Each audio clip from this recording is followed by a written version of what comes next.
네, 안녕하세요. 제가 지난 시간에 되게 불안해하면서 솔로몬의 성전 건축이 가지고 있는 어떤 정치적인 함의 또 그러니까 우리 항상 성전하면 종교적인 이야기만 했었는데 정치적인 부분들도 한번 살펴보겠다라고 말씀을 드렸어요. 항상 제가 이런 걸 살펴보는 데는 의도가 있습니다.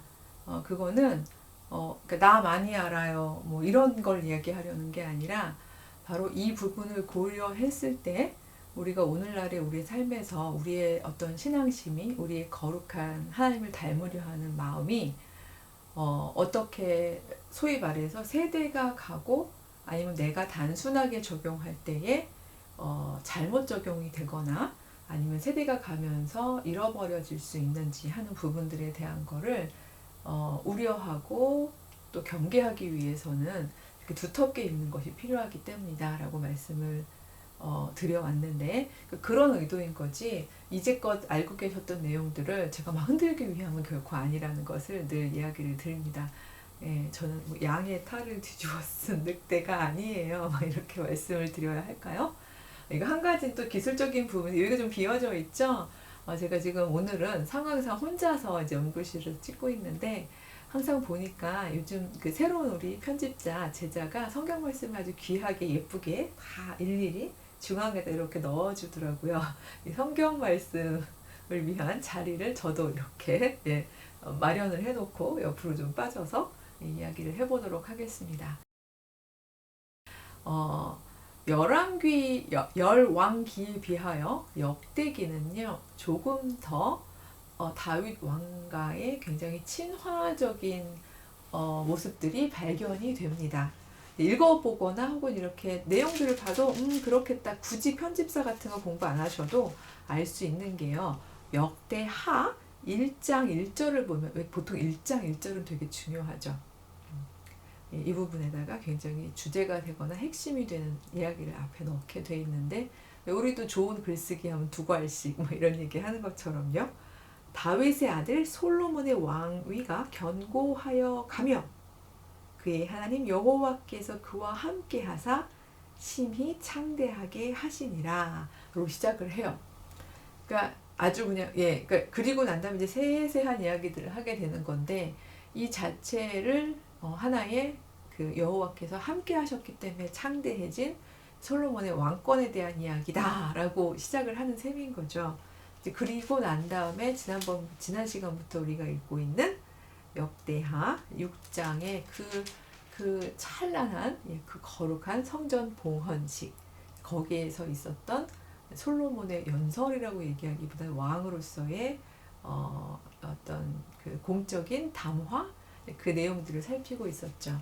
지난 시간에 제가 조금 은혜로운 부분만 말씀을 드렸었어요. 근데 이제 오늘은 솔로몬은 왜 성전을 건축할 수밖에 없었나에 대한 어떤 정치적인 부분과 그것을 알 수 있는 흔적들 뭐 이런 이야기들을 좀 하려고 해요.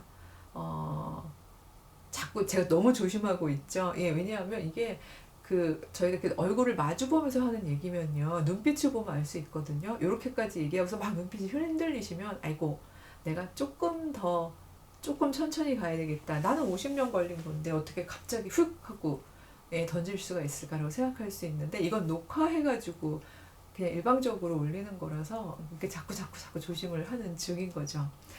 일단 이 솔로몬이요 계속 열왕기에서도 그 말을 한 거고 여기 역대기에 보면은 굉장히 선명하게 얘기를 하는 거죠. 지난 시간에 이야기했지만 중요한 부분에서 한 번 더 읽어본다면요. 역대하 6장 18절에 보면 하나님이 참으로 사람과 함께 땅에 계시리까 보소서 하늘과 하늘들의 하늘이라도 주를 다 용납하지 못하겠거든. 즉 다 담아내지 못하겠거든. 하물며 내가 건축한 이 성전이오리까 이렇게 이야기를 시작한다는 것은 이미 전제 자체가요. 그쵸? 하나님은 무한히 크신 분이고 이 안에 같이 있는 분이 아니라는 것을 알고 있는 거죠. 근데 그럼에도 불구하고 제가 이렇게 성전을 지었으니 주여 이 진실함과 간고함을 들으시고 앞으로 이 성전이 이렇게 그러니까 이렇게 쓰임 받게 하소서라고 해야 할지 아니면 이 성전을 향하여 기도하는 사람들이 이러이러한 응답을 받게 하소서 하는 내용이 굉장히 은혜스럽게 나오는데요. 일단 그 내용들을 보면은요. 22절에 보면은요. 그 어떤 사람이 이제 범죄했다가 제가 이걸 다 읽으면 굉장히 길기 때문에 그냥 구어로 좀 요약을 하면서 얘기를 드리겠습니다. 어떤 사람이 이웃에게 범죄했다가 주의 재단에 와가지고 어떤 그 죄를 아뢰는 부분에 있어서 바로 이 심판하시는 것 그리고 공의로운 사람들을 대가로 갚게 하시는 그러니까 이 소위 분쟁의 모든 문제들을 바로 이 성전 안에서 하나님께서 사람들이 여기에 와서 이런 부분들을 행할 수 있게 해주세요. 또 24절 이후에 보면은요. 이스라엘이 주님한테 범죄했기 때문에 적국에게 패했더라도 이게 바로 이들이 가지고 있는 신앙입니다. 우리가 패하면 이유는 하나예요. 주님 앞에 옳은 일을 못했기 때문에 패하는 이건 사사 전통에서도 계속 나오는 거죠. 그 이스라엘이 여호와 보시기에 여호와 앞에서 목전에서 악을 행함에 이렇게 되어 있잖아요. 이게 이들의 신앙 고백인 거예요. 그러니까 패했어? 이건 전략 부족이 아니라 여호와 전쟁이라고 말씀드렸잖아요. 여호와께서 우리 앞에서 싸워주시지 않았다면 그건 우리 죄야. 그렇다면 또 돌아와서 돌이켜서 그 죄를 간구한다면 주님 바로 그걸 들으시고 그쵸? 그들의 죄를 사하시고 그들이 땅으로 돌아올 수 있게 해주세요. 그리고 비도 안 내리고 막 그 정말 곡식 농사 짓기가 어려운 상황에서 그것도 역시 이유는 이들이 범죄하였기 때문에 나오는데 이곳에 와서 하나님께 아뢰면 주께서 소위 이스라엘의 죄를 사해 주시고 이 땅에 비를 내려주세요. 이런 식으로 계속 즉 모든 문제들이 다 우리의 부족함 때문에 된 거지만 이 성전에 와서 아뢰면 주님께서 들어주세요 라는 이야기를 하고 있는 거죠. 근데 그거를 그렇게 얘기하고 있는 거를 솔로몬이 골방에서 혼자 얘기하고 있는 건가요? 아니면 온 회중 앞에서 왕으로서 성전 봉헌식을 하면서 하고 있는 건가요? 후자죠. 그렇다면 이 이야기는 듣고 있는 많은 백성들이 이제 앞으로 우리가 죄를 지었을지라도 성전에 와서 죄사함을 간구하는 진심 어린 기도를 드려야겠구나. 그쵸? 그리고 또 앞으로 전쟁에서 패하면 그 역시 죄를 사해달라고 와서 간구해야겠구나 뭐 등등등 블라블라블라 여러 가지 얘기들을 여기가 우리 중심이구나 우리가 여기 위에 와서 하나님께 간구하면 되겠구나 이런 생각을 이제 들으면서 마음에 새기겠죠. 근데 여기서 되게 이제 흥미로운 것은요 28절인데요 그러니까 물론 기근 뒤에 뭐 다 나오고요 기근 얘기도 나오고 그러는데 37절이네요. 6장 37절에 보면 또 어떤 이야기까지 나오냐 하면요. 만약에 역시 또 범죄해서 우리가 적국에게 패하고 사로잡혀 간다면 그래서 예루살렘 성전을 떠나야 되는 상황이 된다면 왜냐하면 앞에 나온 내용들은 다 뭔가 우리가 잘못했으면 다 성전으로 나와서 주님께 기도하면으로 되어 있는 거거든요. 이 성소의 쓰임에 대한 문제죠. 근데 37절을 보면요. 그럴 수 없을 만큼 멀리 끌려가 있으면 이라고 하는 게 전제에 나와 있는 거예요. 그쵸? 그러면 올 수 없잖아요. 그럼에도 불구하고 그들이 그 사로잡혀간 땅에서 스스로 깨닫고 그리고 돌이켜서 주님께 간구하면서 회개한다면 어디를 향하여서요? 주께서 주신 그 조상들의 땅과 바로 이 성소를 향하여 아랜다면 이쪽을 향해서 기도한다면 역시 그들의 기도를 들으시고 그들을 사해 주세요 하는 내용이 이어져서 나옵니다. 즉 이 부분은요. 물론 솔로몬이 뭐 바벨론 포로 시대까지를 예언했다. 내지는 뭐 그럴 수 있는 여러 경우의 수를 알 수 있는 지혜로운 왕이었다. 이렇게 해석을 해도 무리가 없겠습니다만 이걸 읽다 보면은요. 적어도 바로 이 성전 봉헌식에 그 수많은 경우의 수들, 즉 이 예루살렘이 하나의 센터, 즉 모든 죄사함, 저희들이 죄를 사해 주시기 위해서는 저희는 이곳에 모여서 하나님께 기도하겠어요 라고 얘기하는 센터가 되어 있는 이 상징이 되어 있는 것을 발견하게 되고 이게 이것 역시 원래적인 그 버전에다가 그 밖에 다른 일들까지도 다 여기에 계속 경우의 수들이 더해지던 방식으로 최종 편집이 됐을 수도 있겠다라고 생각할 수도 있다라고 생각합니다. 왜냐하면 이거는 정확히 뭐 여기 저희가 바벨론으로 끌려가서 이렇게 되어 있진 않지만 보통은 그렇잖아요. 왜냐하면 지금 성전을 봉헌하고 있는 이 당시는 태평성대거든요. 그리고 자유롭게 12지파가 루즈하게 있으면 자유롭게 예루살렘 성전으로 왕래할 수 있는 당시였어요. 근데 이런 당시에 이들이 끌려가서 예루살렘 성전으로 오지 못할 경우의 수까지 생각한다는 것은 솔로몬이 쭉 얘기하는 거에 있어서 그렇게 생각하고 인정하는 것보다 사실은 성서 편집사를 공부하고 또 계속해서 전통의 전통을 계속해 더해갔던 그런 역사들을 알고 있는 분들이라면 이 부분은 정말 성소를 빼앗기고 성소가 폐허가 되고 그리고 낯선 땅에 가서 예루살렘을 향하여 기도하고 이제 회개하고 간구했던 그 마음들이 담겨서 그것 역시 고백이 되어서 어디다 넣어야 되지? 이거를 우리 어디다 넣어야지 가장 이 본문이 살지? 그러니까 말하자면 우리의 이 마음이 살지? 했을 때 솔로몬이 성소를 하나님께 봉헌하면서 바치면서 했던 그 모든 간구들을 붙이자라고 했을 수도 있다라고 생각할 수도 있는 거죠. 저는 뭐 양의 탈을 뒤집어 쓴 늑대가 아니에요. 여러분의 막 동의를 구하고자 함이 아니라 저는 이렇게 보는 이유가 계속해서 다시 읽혀지고 다시 읽혀지고 또 고백이 더해지고 하는 것이 이것이 어떤 그 다시 읊조린 우리가 religion의 어원 종교 religion의 어원으로 여러 이제 학자들이 이런저런 추론을 합니다만 그 중에 하나가 라틴어로요 레게레라는 뜻이 있는데 그게 다시 읊조리다 계속 반복하여 있다라는 의미가 있는 부분이 있는데요 공동체를 계속 결속시키는 힘이거든요.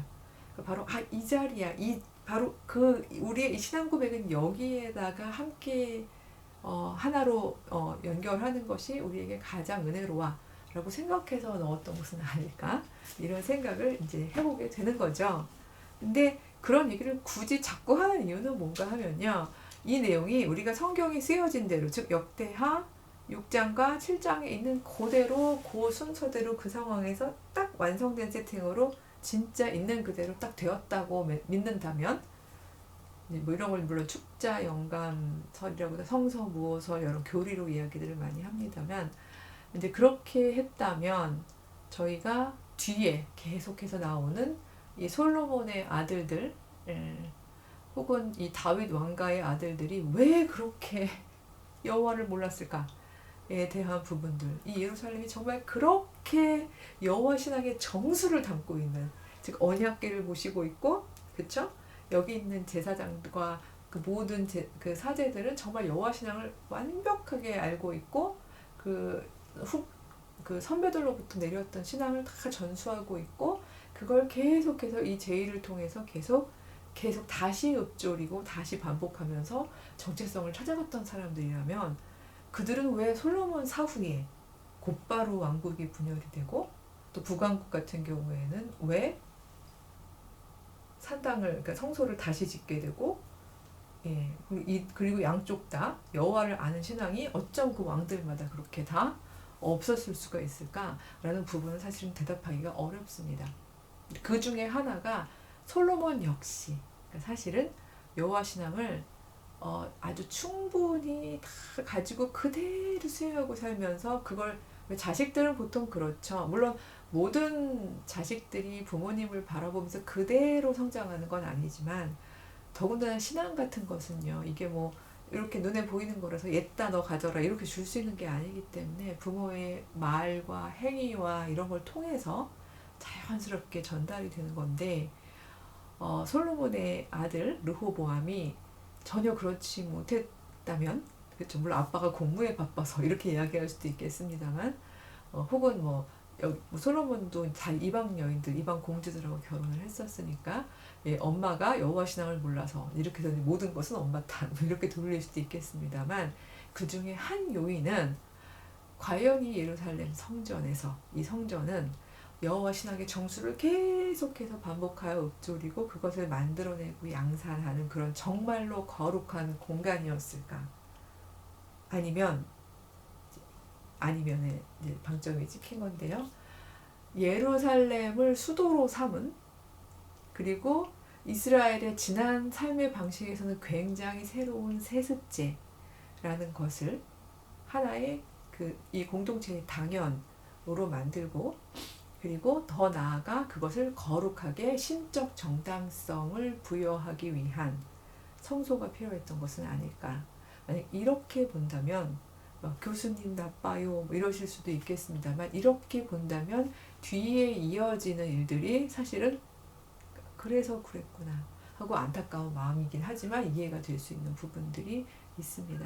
실제로 예루살렘은요, 12지파가 그 근거지를 정착하면서 근거지를 가졌던 도시가 아니고요, 여부스 족속, 즉 그 가나안 부족이었죠. 그 헤렘, 완전히 다 그들의 사는 방식을 없애버리라고 했던 그런 가나안의 부족 중에 하나의 그 하나인 여부스족이 사는 도성이었거든요.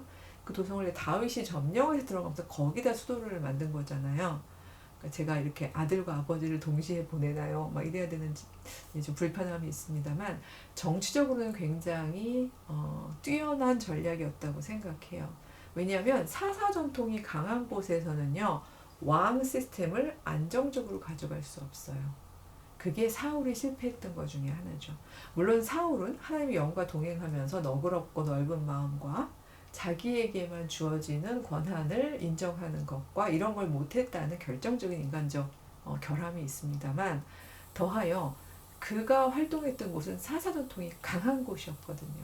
사사전통은 세습이란 것을 인정하지 않는 곳이에요. 물론 사사제도도 말기로 가면 제사장들 같은 경우에도 아들들이 대부분 아빠가 소사사, 즉 제2집전하고 재판을 해주고 하는 소사사면 그 아들들도 자기들이 사사인 것처럼 생각하고 실제로 그 일을 수행하는 일들이 말기에 가면 있습니다만, 아들들이 제대로 여호와 신앙을 전수받았다라고 되어 있는 기록은 없죠.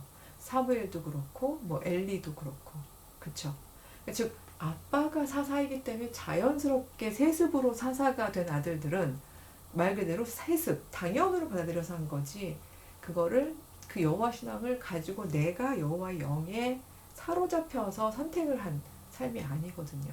그러니까 사사 전통은 사실 그것을 당연으로 생각하지 않는 전통이었고, 그 전통에서 대사사의 역할, 즉 그 전쟁 지도자의 역할을 했던 사울이 뭐 시대적 필요성과 또 주민 백성들의 요구에 의해서 왕이 되긴 했지만, 결국 세습에 실패하게 되는 여러 가지 결정적 요인 중에 하나는, 저만이 아니라 학자들이 그렇게 이해를 하는 건데요, 사사 전통이 있는 곳에다 왕국을 세웠기 때문이라고 이야기를 합니다. 그 설예, 실패의 사례겠죠. 설예를 본 다윗 입장에서는 당연히 세습이라는 것이 굉장히 그냥 문화적 당연인 공간으로 이동을 해야 하고, 그리고 그 공간은 12지파가 이 사사라는 전통을 가지고 모두가 공동체적인 어떤 집단의식을 가지는 곳과는 좀 멀어야 하는 곳이었어야 하는 거죠. 이렇게 얘기하고 나면 되게 심각한 상황이 되시죠. 그럼 예루살렘은 우리가 알고 있는 그렇게 거룩한 도성이 원래는 아니었군요. 성경을 꼼꼼하게 읽어보시면 원래 아니에요. 예, 그것은 사실이에요. 그리고 조금 더 제가 나아가서 좀 조심스럽지만 말씀을 드린다면, 거기에 제사장이 사독이잖아요. 그리고 이제 결국 사두개파가 이렇게 만들어지는 첫 이름이 되는데요. 그 사독도 예루살렘의 제사장이라고 되어 있어요. 가서 읽어보시면, 그러면 물론 나중에 배웠을 수는 있겠습니다만, 사독이 처음부터 여호와만을, 배타적으로 여호와만을 섬기는 제의를 집전했던 제사장일까? 생각해 본다면 저는 그 부분도 우리가 의문을 표해야 하는 부분이라고 생각해요. 그러니까 이거는 제가 혼자 상상력을 발휘하는 게 아니라 성경을 꼼꼼히 읽어보니 그 성경에 있는 그 어떤 그 내용과 흔적들만 가지고 지금 추측을 하고 있는 거죠. 예, 그런 것 중에 하나가 제가 얘기한 것처럼 계속해서 이야기들이 이 부분을 그 성소로 센터로 만들고자 하는, 그래서 후대에도 계속해서 이런 신앙 고백들, 중심을 향한 신앙 고백들이 계속해서 더해져 오는 이런 모습들이 보일 수 있다라는 이야기를 지금 드리고 있는 거죠. 그래서 이제는 12지파가 느슨하게 살기는 느슨하게 살지만 종교적인 일, 즉 여호와를 만나기 위해서는 다들 어디로 와야 될까요? 일단 예루살렘. 왜냐하면 거기에 성소가 있으니까. 예루살렘 성전이 있으니까. 일단 예루살렘 성전으로 와야 되는 상황이 되는 거죠. 근데 그렇게 중심이 되는 거예요. 그 따라서 이곳은 12지파의 센터가 되는 게 되는 거죠. 성소가 있음으로, 성전이 있음으로 말미암아. 그래서 다윗 왕권의 안정과 집중화에는 굉장히 정치적으로 유리한 건축일 수 있었다는 얘기를 하는 겁니다. 물론 아마 다 곱해보셔서 알겠지만 여기 나와 있는 대로 성전 사이즈랑 그다음에 왕궁 사이즈 보시면 성전이 훨씬 작죠. 예, 이런 것도 어떤 학자는 그러더라고요. 봐라, 이것이 증거다. 성전이 이렇게 조그맣게 짓고 자기 왕궁은 크게 졌잖아. 막 이런 얘기 하시는 분도 있는데 뭐 그럴 수도 있겠습니다. 저는 또 나름 변호하고 싶은 게 성전은 그 당시의 성전은 저희들처럼 이렇게 막 모든 회중이 다 성소 안에 들어가가지고 함께 공동 예배드리고 이런 곳이 아니잖아요. 예, 그러니까 그 뭐 사이즈가 그렇게까지 클 필요가 없었고 제사장들이 들어가서 제의집전을 할 수 있는 정도면 되는 사이즈였을 것이고요. 왕궁은 딸린 식구가 얼마나 많아요. 다 살아야 되잖아요. 예, 그러니까 클 수밖에 없었지 않을까? 뭐 이렇게 생각을 저는 하기도 합니다만, 예, 어쨌든 오늘의 포커스는 예루살렘에 지은 예루살렘 시온성에 지은 그래서 모든 유대인들뿐만이 아니라 그 이스라엘만이 아니라 영적인 이스라엘이라고 고백하는 우리 크리스찬들조차도 일종의 그곳을 향하여 눈을 들고 향하여 기도하고 하나님께 아뢰는 중심, 여호와의 임재의 핵심인 곳, 이 예루살렘, 바로 이런 예루살렘을 생각하고 만들게 했던 그 과정이 100% 종교적인 신앙심만은 아니었겠다 하는 말씀을 지금 드리려고 하는 거죠. 조금만 참아주세요. 만약에 이걸로 좀 나 구독과 좋아요 취소할까봐 라고 생각하시는 분들이 있으시다면 조금만 참아주십사 부탁을 드리는 이유는, 왜냐하면 제가 자유의지를 어떻게 억압할 수는 없겠습니다만 이후에 왕국이 분열이 되고 그리고 두 왕국이 정말 마지막에 망할 때까지 지리멸렬하게 되는 이유들이, 물론 그들의 행악함이라고 이제 성경은 기록하고 있습니다만 그런 행악함이 어디서 왔는지, 그리고 이제 어떤 그 의도들이 바로 그런 행악을 만들게 됐는지, 이런 걸 저희가 살펴야, 중요한 건 저희가 여호와 신앙 안에서 그런 일을 행하지 않을 수 있지 않을까라는 생각을 하기 때문입니다. 결국 기승전 정말 중요한 것은 우리가 여호와 앞에서 온전하면서도 기뻐하시는 신앙인으로 사는 거잖아요. 우리 모두 인간만이 그런 것 같습니다만 둘로 나누는 거 되게 좋아하잖아요. 선인, 악인, 의인, 죄인, 이런 식으로. 하지만 결국 그걸 결정하는 것은 저희가 존재 자체가 그렇게 선함이 아니라 여호와의 규례와 율법 안에 있을 때 우리가 선을 선택할 수 있는 거잖아요. 네, 따라서 실패 케이스, 진짜 아주 오래오래 점차 실패했던, 왜냐하면 구약의 군주전이 결국 실패의 역사거든요. 바로 이 실패한 역사를 촘촘히 철저하게 진지하게 돌아보면서 우리는 다시는 이런 실수를 반복하지 말자 하는 일종의 반면교사를 삼았으면 좋겠다는 생각을 해봅니다. 예, 다음에는 왕국의 분열에 대한 이야기를 함께 묵상해 보도록 하겠습니다. 예, 다음 시간에 만날게요. 안녕.